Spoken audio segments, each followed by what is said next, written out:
In today's video, we're going black. This is the 2500 Blackout Edition.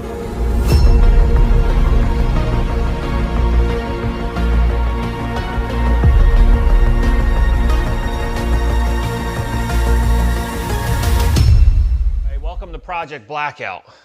This is Challenge to Build. My name is Paul Michael, and this is our family's 2500 Suburban. Hence the 2500 Blackout name. I kind of gave you a teaser in the beginning of the video showing some of the work that I have been doing already in regards to the layout, paint, and covering.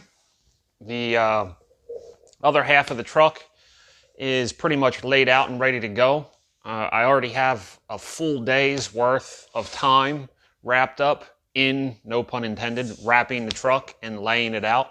And I was going to show you a little bit about what I did to do that. And one of the things that I am doing is laying in the wheel moldings for paint first.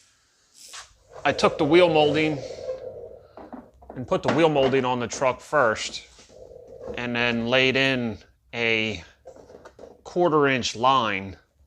And what I'm going to do is paint this with the Samurai Bedliner coating that I did the bumper with.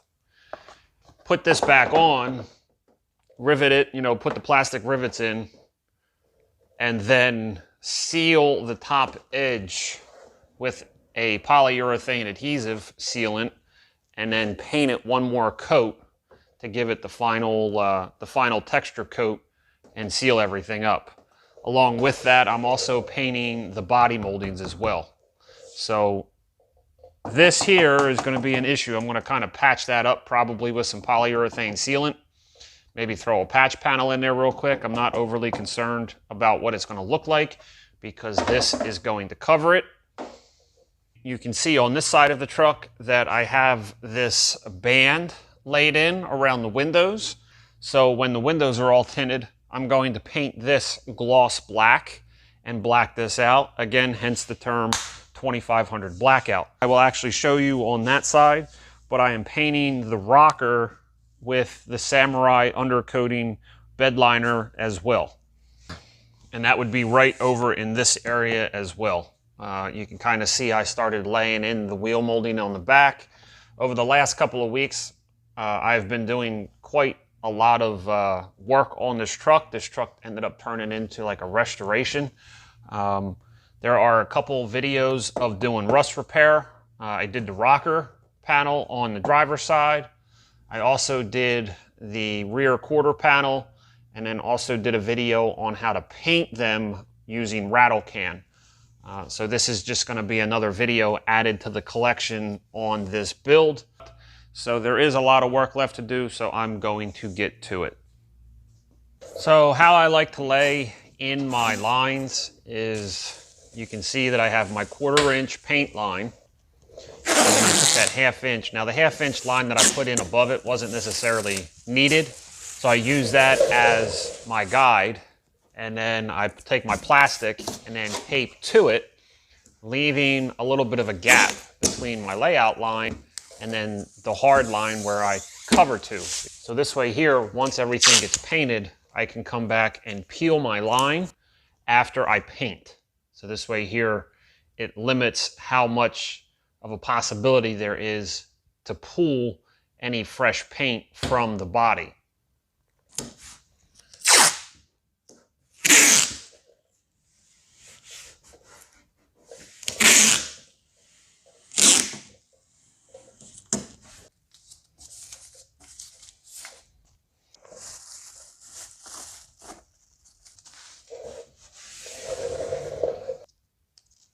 Now, depending on how your glass is installed and depending on what kind of vehicle you're working on is all going to determine how you go about wrapping the windows.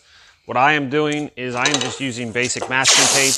I'm using 1.5-inch rolls from Insta Finish. There will be a link in the description below.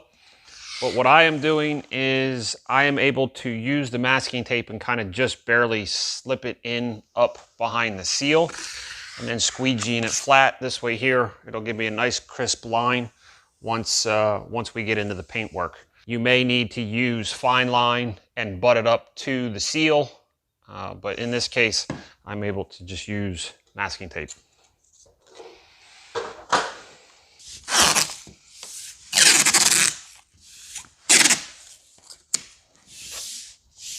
And once you have your outline done, then it's just a matter of coloring in and filling it in with your choice of paper. I actually found this roll. This is, believe it or not, this is drafting paper, which is going to help me with some layout stuff here in a little bit.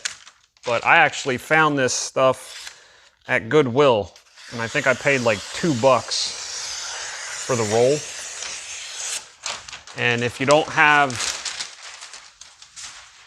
like painter's paper or painter's plastic, you saw me using plastic a little bit earlier, you could use plastic too, but I like the hard covering on my windows. You can actually use newspaper. So plenty of ways to cover.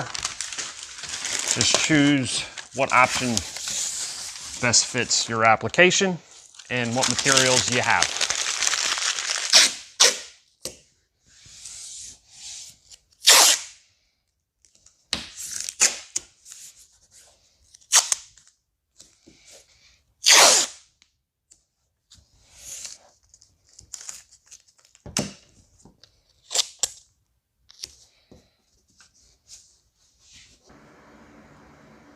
So it's important when you're laying in with fine line tape, you want to try not to pull and stretch the tape.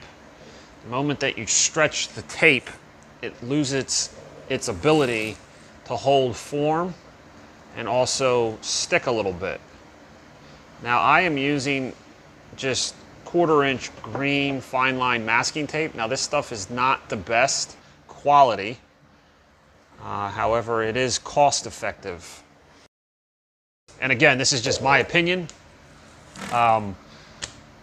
You're all going to have your own ways and your own thoughts about how to do it. And the people that do body work and custom paint work for a living are ultimately going to have their ways. And I don't really think there's any wrong way, as long as you can accomplish the task and come out with a quality product at the end. It all just depends on your preferences. Ugh. So I am using cling cover, plastic easy sheet, they can consider it in the body shops, I guess. And while this stuff is awesome, it can sometimes be a pain in the butt to use, but it's worth it. Very thin, and it does like to tear easily sometimes when you're trying to open it. Obviously, the better quality stuff is less likely to rip. Again, it all depends on budget and what you're buying. Obviously, the more money you spend, generally the better quality stuff it's going to be. The whole saying, you get what you pay for, holds true. But it doesn't mean that you can't get good quality out of cheaper materials. You just have to be a little bit more patient and willing to work with them, in my opinion.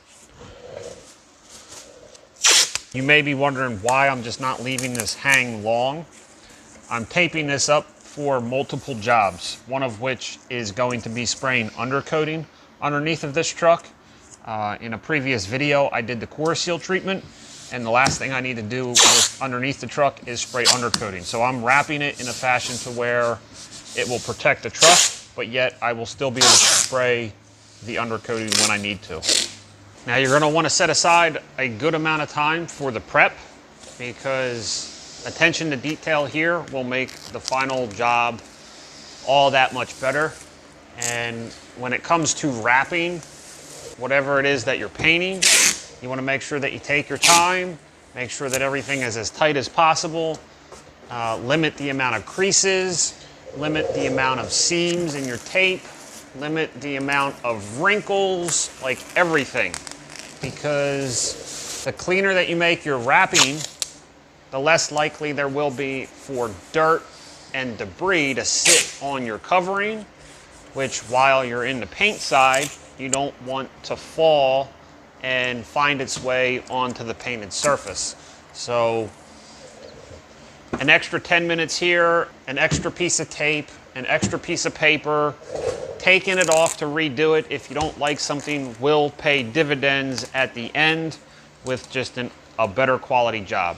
So just take your time, try to have fun. It's all about the love of doing the work for yourself and ultimately coming out with something that you can be proud of. So it is worth the time. So make sure you have the time to put toward it. So now what I am doing is I am taking a tracing of this side profile, or this side layout, whatever you want to say, and using as many reference points as I can. I am trying to take a pattern of this side, so that way I can mirror this on the other side.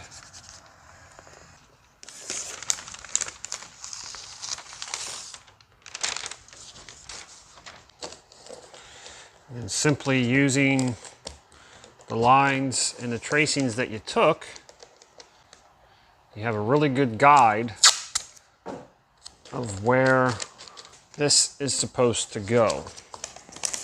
With a little persistence and patience, you should be able to get it really, really close. And thankfully, you can only look at one side at a time, but you get the idea. You just take your pencil, and by simply coloring over top the pencil line that you took, you should be able to transfer the pencil line so you can see it.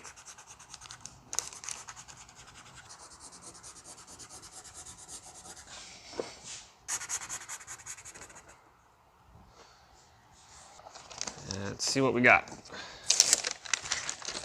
Ha! Voila!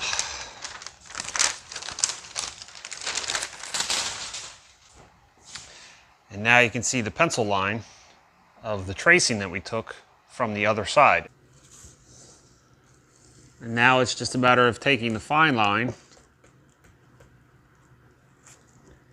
and following the tracing marks. You want to be careful how you touch it, because every little stop and touch could create like a little whoop-de-doo, or a high spot, a low spot, and then basically what you're going to want to do, you're going to want to look at it almost kind of like how you're looking at the straight edge of like a 2x4 when you buy lumber or something like that. You're just going to want to take a look at it, close an eye, open an eye, and then look down the line to determine whether or not it's straight. And it doesn't necessarily have to be straight, but it has to be pleasing to the eye. And I know that you probably can't see it, but there's like a whoop-de-doo right there. And the word I always like to use is cattywampus. It looks cattywampus right there. You have to be careful using masking tape, because any manipulation of the tape will distort, possibly distort the edge. Now it's just a matter of getting this to line up, and it's hard for you to see, but there's a little bit of a break in between the two lines, so I'm just going to continue working it, get it laid in, and then continue covering the truck.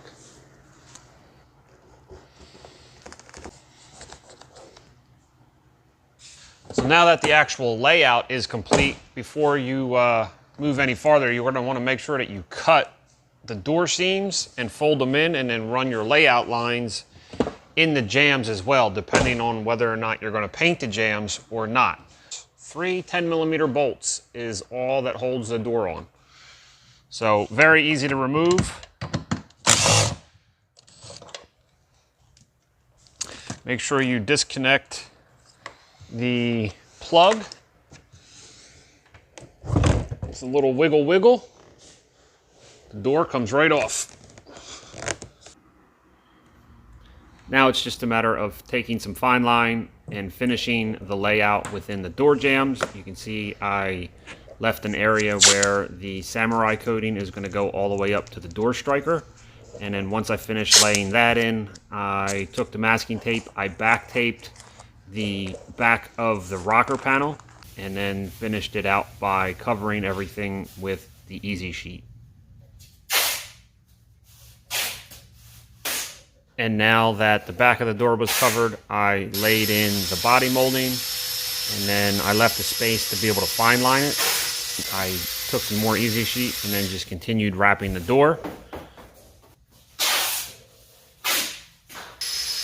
The noise that you hear in the background is my son using the Wonder Wheel on the drill. I tasked him with removing the adhesive from the old vent visor windows and some of the weather stripping glue on the inside of the door frame. And I also had him take off the Suburban molding on the side of the truck. So that's what he's up to over there.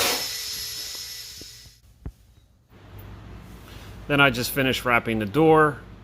I took masking tape and fine lined around where the weather stripping goes, and then took some paper. I like using paper on the windows for a little bit added protection rather than plastic. I think the paper will last longer and take a little bit more abuse than the plastic.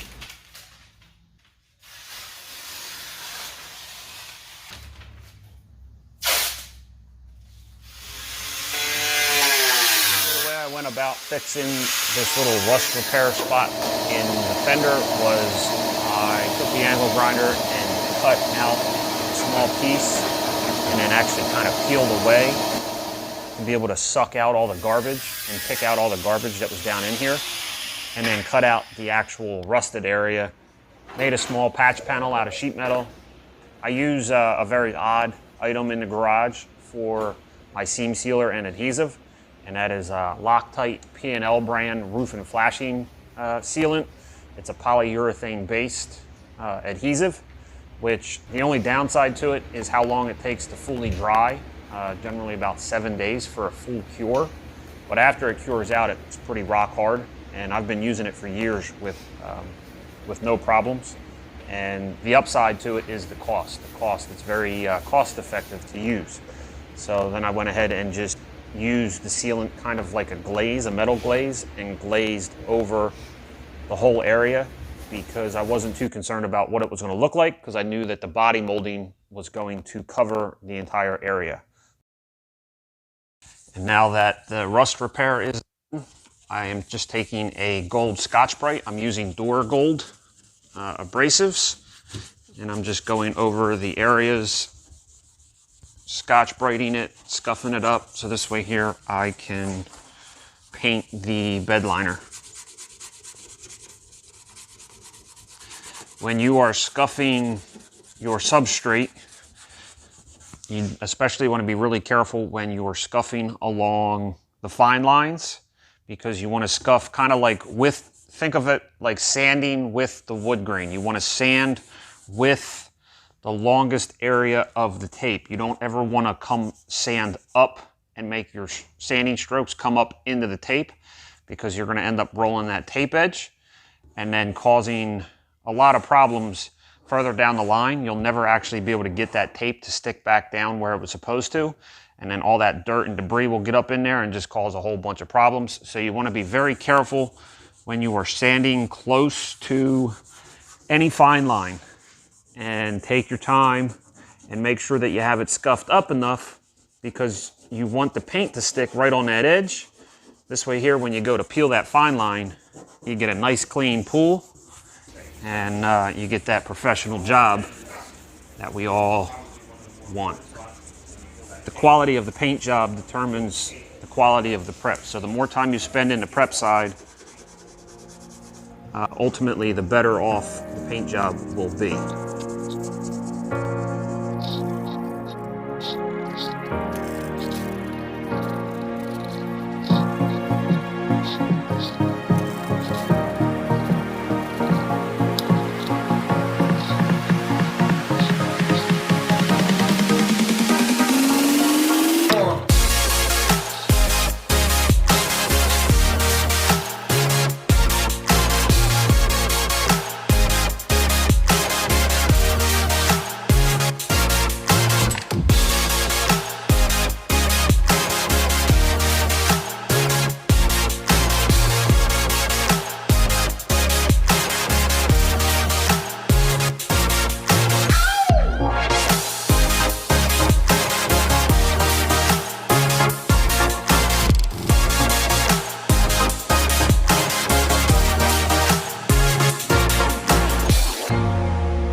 So now that the prep work is all done, sanding and the scuffing, which took a while, now the next step for me is I'm going to wipe it down with acetone.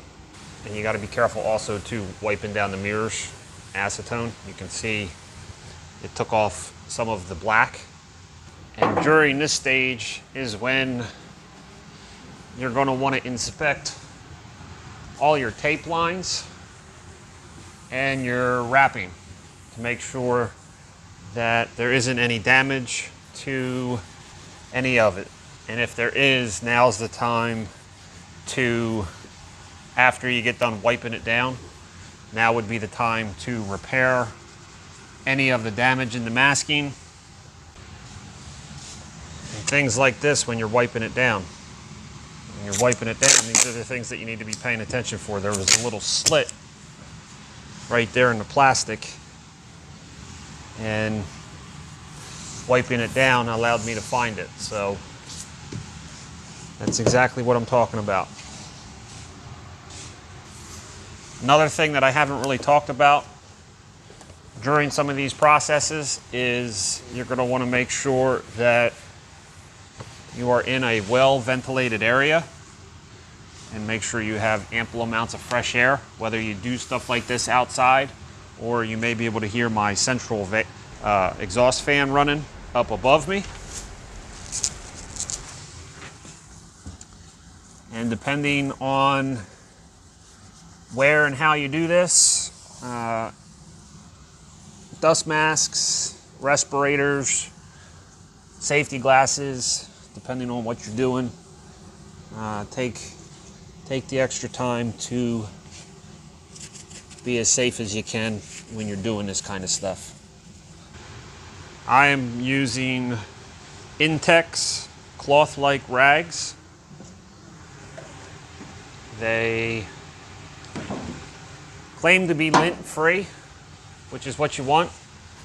They seem to work well. I haven't really had too many problems with them falling apart and leaving traces of lint.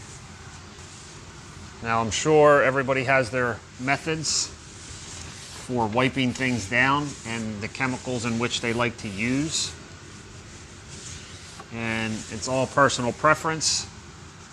I have just been taught how to do it with acetone, and you do have to be careful using it because it can be very aggressive sometimes depending on what you're doing. So you may have to use like a wax and grease remover. Wipe it down and then dry wipe it. But ultimately the goal is to continue wiping until you stop pulling dirt off of the panel. And you can see that just by simply looking at the rag after you wipe it down. So finally, after all of the prep and all of the time, we are finally ready to go to paints. What I am going to do is, while spraying, I'm using Spray Max. I love this stuff. 2K epoxy primer. This is black. This is their black version, 3680034. There will be a link in the description for most of the products that I'm using right now. So I'm going to come in and put a coat of black epoxy primer on all of the stuff that I'm using the Samurai Bedliner kit on. And then while I'm doing that, I'm actually going to target some of the body panels as well, because the clear coat keeps rolling back. This was in an accident at some time and this had been repainted. So the clear coat, rather than me keep on sanding it back farther and farther and farther, I'm going to paint probably two coats, at least two coats hopefully, on some of the body panels, primarily the doors, on both sides. So that is what I'm going to be up to. I do have a tack rag. I'm going to tack everything down real quick. I'm going to spray adhesion promoter on the mirrors and some of the plastic body moldings. There's a trim piece here, and go through the process. Now remember, Spray Max is a two-part system. You need to activate it before you use it, so you put the little red cap on the bottom of the can, give it a good smack, and then shake it up for 3 to 5 minutes until that activator is good and mixed within the paint. An activated can of Spray Max epoxy primer lasts for about 4 days on the pot light. And then before any painting gets done or adhesion promoting, I am using a tack cloth to run over the panel to pull any last minute dirt, lint, debris of any kind off. I'm using Bulldog adhesion promoter. If you're unfamiliar with using any of the products, just read the cans in which you are using. They generally will give you the instructions that you need to use them properly. That's what we're going to do.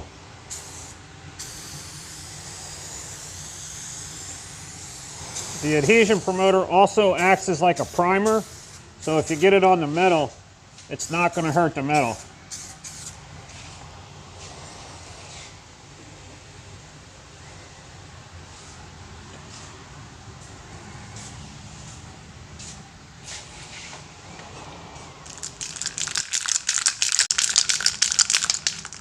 Hours worth of prep. Actually, in this case, for this rocker panel and what I'm doing now, we got days worth of prep. Replacement of the rocker panel, replacement of the quarter panels, all of the paint that was already done on the quarter panels, all of the prep work that's been done up to this point, all for 15 minutes worth of spraying. That's why I say over and over again, it's in the prep. Attention to details in the prep ultimately make the spray job and the overall final product worth all of the effort.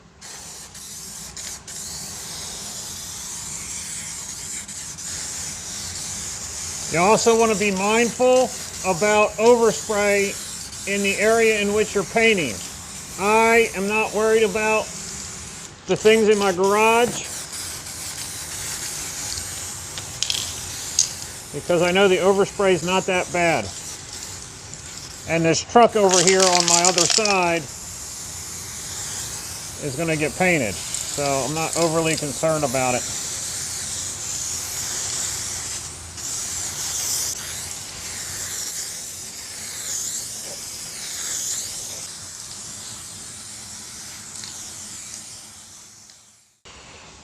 So I had a little change of plans. I want to make sure that I have enough material with the Samurai kit.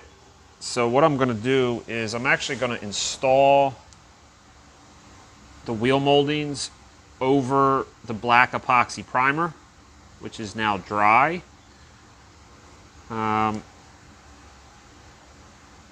Which is not exactly how I did the other side, but I want to make sure that I have enough material. I have only 3 cans left, and I know that I need at least 2 cans to spray the rocker and the moldings for the last coat. So I'm just kind of playing it safe.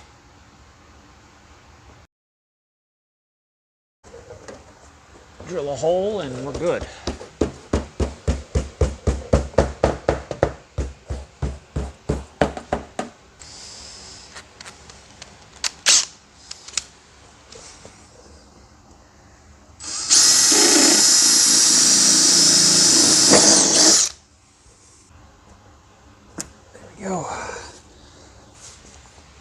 And now for the secret sauce.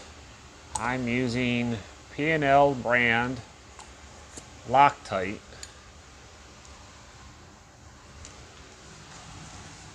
polyurethane roof and flashing adhesive. And what I'm doing here is just using it as a seam sealer to seal this top edge. So this way here, no mud, water, and crap can get down here to rust out my fender again. Try to help eliminate some of the problems. Let that set up, and then I'll top coat it with the Bedliner. The plan for me is to paint the body molding and the rocker one coat. I have to paint in the back section here. I had to repair one of the plastics, so I want to put a first coat on this.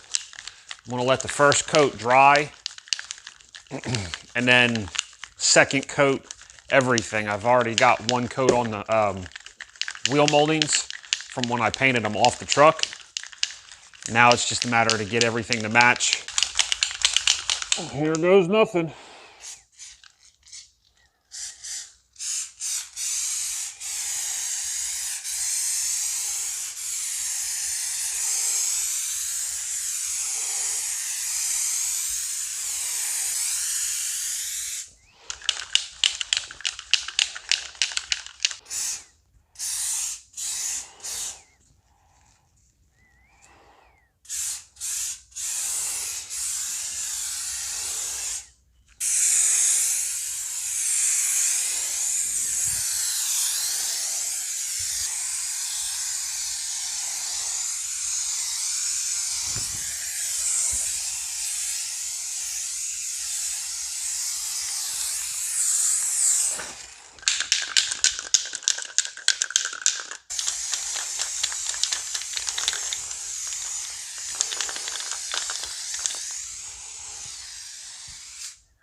The key for success with this samurai coating, I found, is you really got to shake it.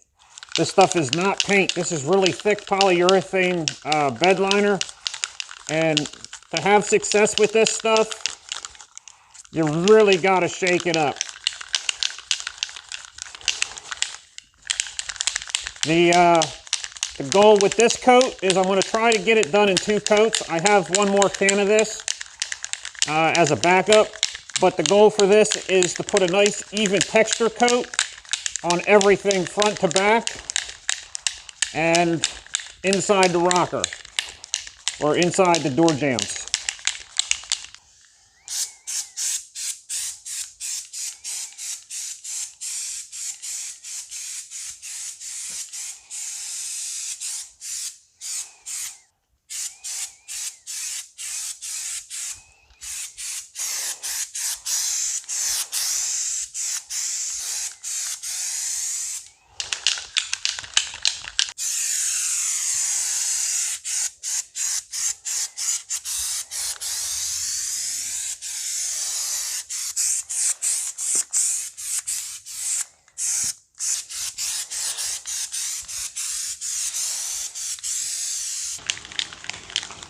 So unfortunately, the second can wasn't enough to complete the job. So I've gone ahead and given it probably about an hour or so to flash off on the other side, just with the amount of material that's on it. And I've already gone ahead and activated this can. So what I'm going to do now is I'm just going to focus on the areas that I wasn't able to hit. And then whatever I have left in the can, I will just probably go for the top side of the rocker.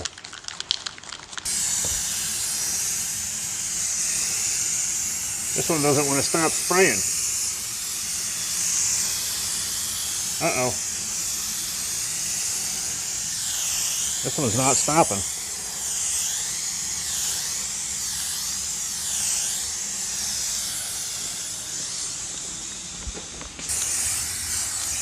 We got a defective one here. But thankfully she's still spraying.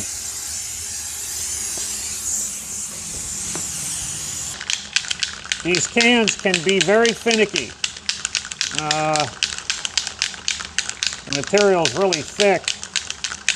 And when I hit this one down and activated, I thought I might have hit it too hard. And I think that's what I did. So you do have to be careful using these.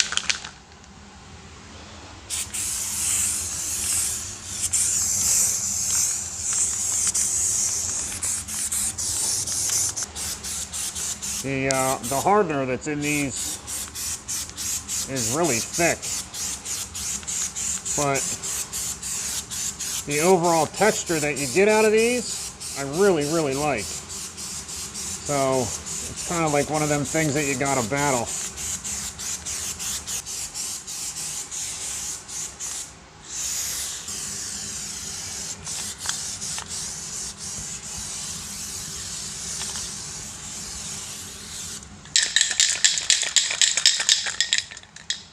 Well, that was fun and exciting. Definitely a challenge, but 3 cans did 2.5, 3 coats, and we got a nice even texture over everything, and it's looking really good. Now I'm just going to let that flash off and then start peeling some lines.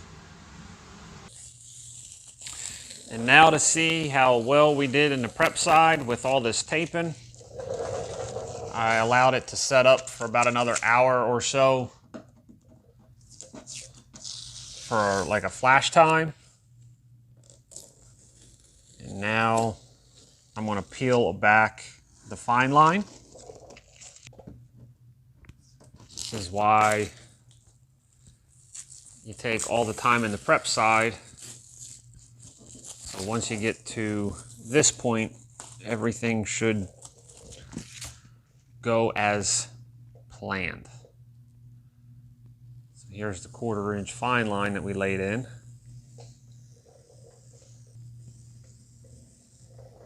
It's very satisfying, especially when it goes the way it should.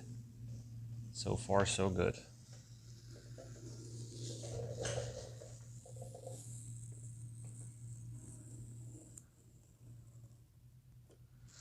That makes it all worthwhile right there. One satisfying pull, no tears, nice and clean. The edge is perfect, and all that time spent in the sanding, the prep, the cleaning, the primer, the adhesion promoter, everything boiled down to just that one 60-second pull. So I would say it's safe to say it's 90% prep, 10% paint.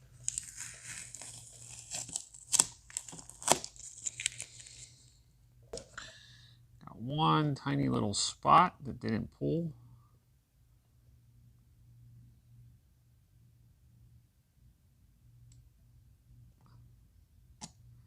Simply taking a razor blade, scribe it, score it, good as new.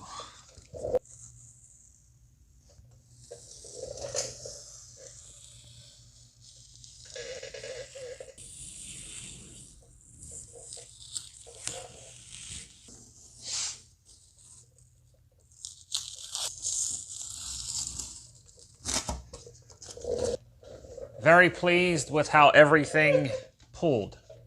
Nice and clean, crisp edges. The paint looks great. Very, very, very, very satisfied with the overall outcome of the job. It looks really good.